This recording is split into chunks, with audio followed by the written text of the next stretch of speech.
السلام عليكم. يلا بينا نعمل صينية مكرونة بالجمبري. الصينية دي طعمها حلو جدا، كمان سعرها بره غالي. يلا بينا نعملها في البيت وبكل سهولة.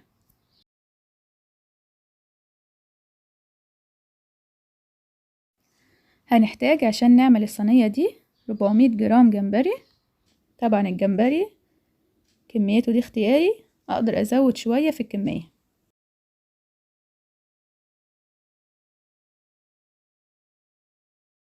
جمبري اغسله كويس مرة واتنين وتلاتة واقشره واشيل الخط الرملي اللي بيبقى موجود في ظهره.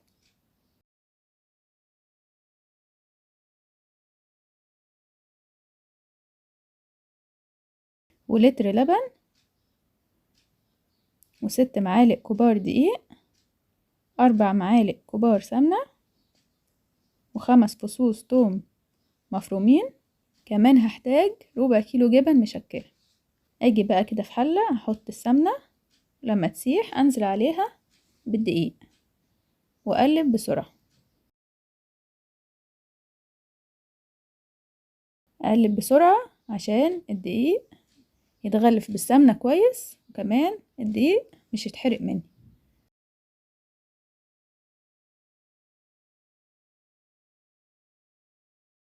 انزل بقى عليها باللبن كده شوية شوية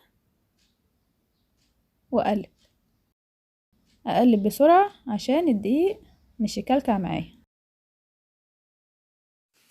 اللبن سخن ينفع او بارد مفيش اي مشكلة.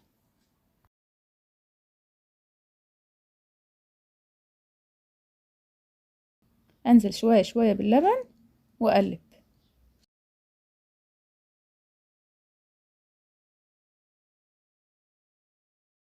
اقلب بسرعة عشان مش يكلكع معايا ويبقى متجانس.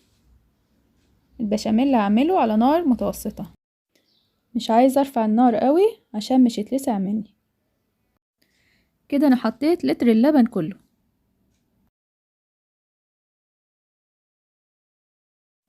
حسيت ان البشاميل تقيل قوي محتاج يتخفف شوية كمان. حطيت عليه مية، ما ينفعش احط طبعا شوربة لان الشوربة بتبقى شوربة لحوم، وطبعا ده جمبري. لو عندي شوربة جمبري ممكن اضيفها. احط بقى معلقة ملح، نص معلقة فلفل اسود، نص معلقة كمون، ومكعب مرقة، واقلب. لو البشاميل كلكع معايا اقدر استنى لحد ما درجة حرارته تهدى شوية واحطه في الخلاط اضربه. بعد كده احطه تاني على النار ياخد له غلوة صغيرة، او اضربه بالهاند بلندر. اجيب بقى الجبن اللي معايا، احط شوية منها، مش هحطها كلها، احط شوية صغيرين منها. الجبن في البشاميل بتخلي البشاميل في حتة تانية خالص، بتفرق جدا في طعمه. الجبن اللي معايا جبنة رومي وشيدر وموتزاريلا. طبعا تقدروا تستخدموا اي نوع جبنة تحبوه، ممكن اختار نوع واحد بس. اقلب كده لحد ما الجبنة الاقيها كلها ساحت في البشاميل. كده البشاميل اللي غلي معايا اهو وتقل. شايفين القوام بتاعه؟ عايزاه يبقى في التقل ده، مش عايزاه خفيف قوي ولا تقيل قوي. يلا نجهز بقى الجمبري. اجي بقى كده في طاسة احط معلقتين زيت وانزل عليهم بالثوم واشوحه. مش عايزة اشوح الثوم كتير عشان مش يتحرق. انزل وراهم على طول بالجمبري.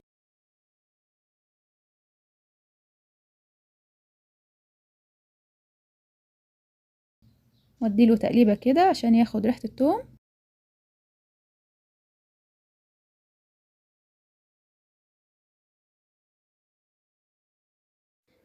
انزل عليهم بقى بنص معلقة ملح، نص معلقة كزبرة ناشفة، نص معلقة كمون، واقلبهم. مجرد ان انا بشوح بس الجمبري، مش بسويه تسوية كاملة لاني لسه هدخله الفرن. اشوحه بس 5 دقايق على النار.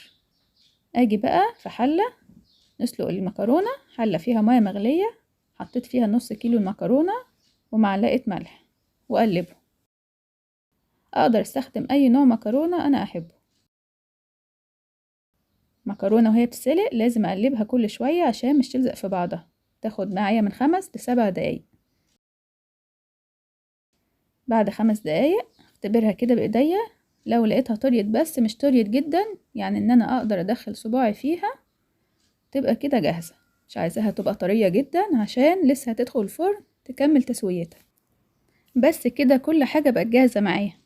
يلا بقى نجهز الصينية بتاعتنا.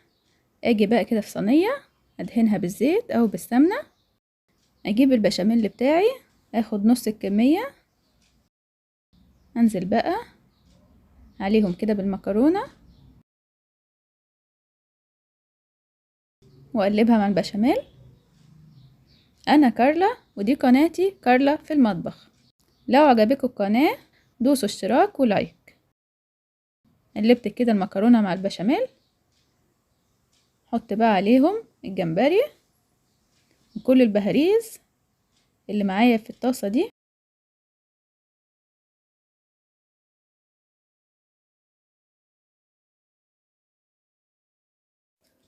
وأقلبهم مع بعض.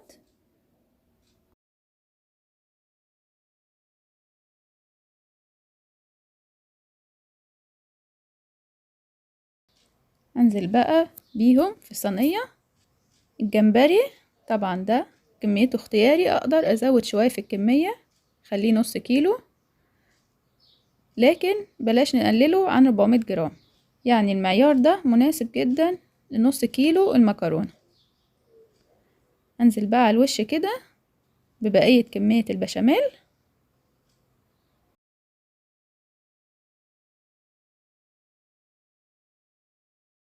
وافردهم. دخلهم بقى الفرن، يكون متسخن قبلها ب5 دقايق على الرف في النص. افتح الفرن بس على درجة حرارة متوسطة 220. لما الصينية احس ان هي استوت نص سوا، يعني تقريبا بعد ربع ساعة، احس ان لونها بقى ذهبي، حط على وشها بقية كمية الجبن وادخلها تاني عشان تكمل تسويتها.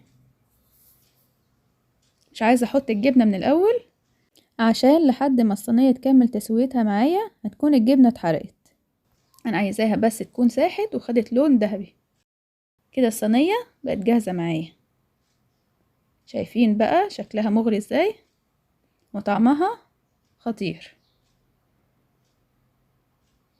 نقدر نعملها في البيت بكل سهولة. الجمبري يدوب اشوحه بس على النار، مش عايزة ازود عليه التسوية على البوتاجاز لانه لسه هيكمل تسويته في الفرن. مش عايزة ازود تسويته قوي عشان مش يبقى ناشف معايا.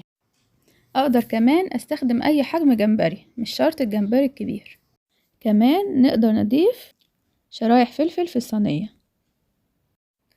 لما الجوانب تبقى لونها ذهبي يبقى الصينية كده بقت تمام. اطفي عليها الفرن. لو الوش لسه فاتح ممكن افتح الشواية شوية لحد ما يبقى الوش ذهبي، مش هسيبها اكتر من كده عشان مش تنشف. ما تنسوش وانتوا بتعملوا الصينية تصلوا على النبي. بألف هنا.